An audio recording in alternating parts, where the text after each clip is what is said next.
नमस्कार बच्चों, आइए स्टार्ट करते हैं डीपीपी 7 पी ब्लॉक एलिमेंट का। सबसे पहला क्वेश्चन है the inert gas can be isolated and separated by. तो देखिए, इनर्ट गैस को आप फ्रैक्शनल डिस्टिलेशन से भी सेपरेट कर सकते हैं, चारकोल से भी सेपरेट कर सकते हैं, मतलब आपको डी ऑप्शन चुनना होगा। ठीक है। Hybridization involve in the structure of XCF2। तो देखिए, XCF2 का जो स्ट्रक्चर होता है वो लीनियर होता है और उसमें 3 लोन पेयर होते हैं, तो इसकी हाइब्रिडाइजेशन हो जाती है sp3d। ठीक है।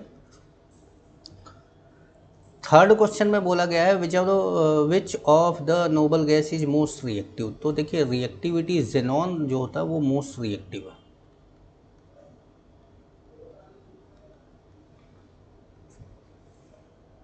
क्वेश्चन नंबर 4 में बोला गया है in the clathrates of xenon with water the nature of bonding between xenon and water molecule. तो देखिए, वाटर में जो होता है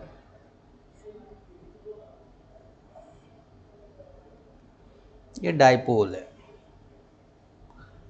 और जेनॉन में क्या होता है, इंड्यूस डाइपोल। इन दोनों के बीच में इंटरेक्शन होता है, तो ये डाइपोल इंड्यूस डाइपोल इंटरेक्शन होगा। मॉलिकुलर शेप ऑफ SFO, मतलब SFFF,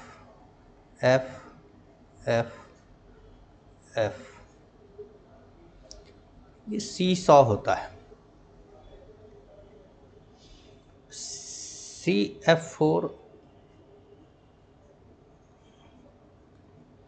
ये टेट्राहेड्रल होगा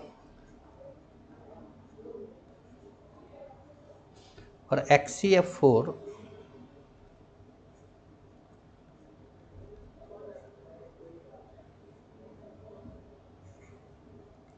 ये स्क्वायर प्लेनर होगा। ठीक है। तो मतलब मॉलिकुलर शेप सबका अलग अलग है, इसमें एक लोन पेयर है, इसमें 0 है, इसमें 2 लोन पेयर है, तो मतलब आपका डी ऑप्शन सही है। क्वेश्चन नंबर 6 में बोला गया which of the following 2 are isostructural. तो देखिए, XCF2 लीनियर होता है, अभी थोड़ी देर पहले इसका स्ट्रक्चर बताया था।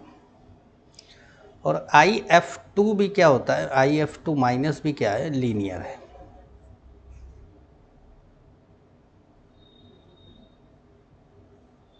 ये भी लीनियर है, तो ये दोनों ही क्या है, लीनियर है। Hybridization and shape of XCF4। तो XCF4 का शेप जो होता है वो स्क्वायर प्लेनर होता है, अभी थोड़ी देर पहले आपने इसका स्ट्रक्चर देखा है। और हाइब्रिडाइजेशन जो होती है इसकी sp3d2 होती है। क्वेश्चन नंबर 8 में बोला गया है number of lone pair of electron on xenon in XCF2। तो XCF2 का स्ट्रक्चर बना लिया जाए, क्योंकि XCF2 का 2 बार स्ट्रक्चर बन गया अब हमारे यहाँ पर। तो लोन पेयर यहाँ पर 3 है। ठीक है। XCF4 में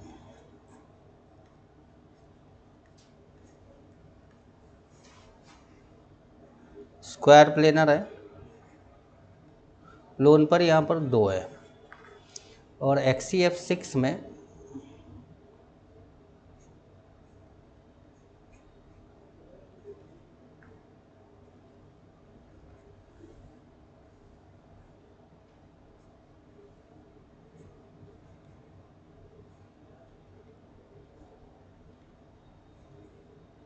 ये लोन पेयर एक है और इसका स्ट्रक्चर डिस्टॉर्टेड ऑक्टाहेड्रल है। बाकी सबका तो पता है लेकिन इसका नहीं पता। तो 3 to 1 ये लोन पेयर है, 3 to 1 मतलब 8वें का ए टिक करेंगे आप। 9वें क्वेश्चन में बोला गया the force acting between noble gas. तो लंदन फोर्स और डिस्पर्सन फोर्स। अच्छा, क्या होता है कि कई लोग वंडरवॉल फोर्स टिक कर देते हैं। अगर वंडरवॉल फोर्स तब टिक करिए जब लंदन फोर्स डिस्पर्सन फोर्स ना हो। ठीक है। क्योंकि वंडरवॉल फोर्स में dipole dipole dipole induce dipole ये सब आ जाते हैं। क्वेश्चन नंबर 10 में बोला गया है कि HCF4 की पार्शियल हाइड्रोलिसिस कराई जा रही है। तो आपने H2O डाल दिया, इसने बनाया HCOF2 + 2HF, मतलब ये कंपाउंड बनेगा आपका। ठीक है। क्वेश्चन नंबर 11 में बोला गया है the first compound of noble gas prepared by the Niels Bartlett. तो ये पहला कंपाउंड ये था। The lightest gas which is non inflammable. तो देखिए लाइटेस्ट तो है hydrogen, but non inflammable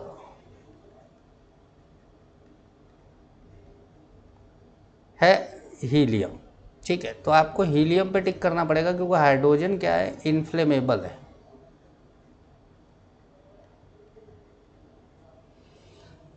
question number 13 में बोला गया है which one of the following noble gas is not found in atmosphere. Radon नहीं पाया जाता क्योंकि रेडॉन क्या है, रेडियो एक्टिव है, रेडियो एक्टिव होता है।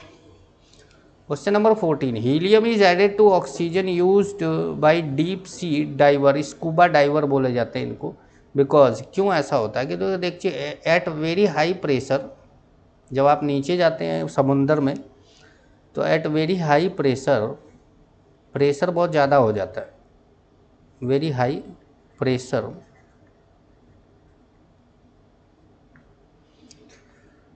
Nitrogen is highly soluble in blood, but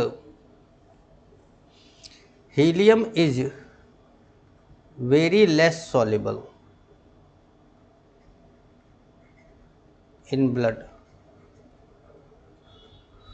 so helium is used।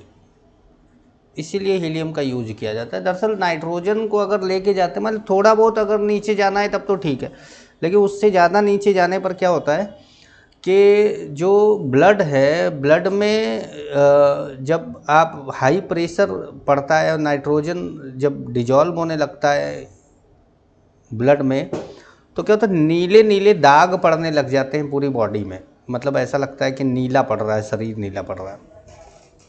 मतलब मैंने महसूस नहीं किया क्योंकि मैं तो हीलियम ही लेकर गया था, लेकिन पढ़ा है ऐसा। द स्ट्रक्चर ऑफ HCF6, तो अभी मैंने बताया था आपको कि क्या है, डिस्टॉर्टेड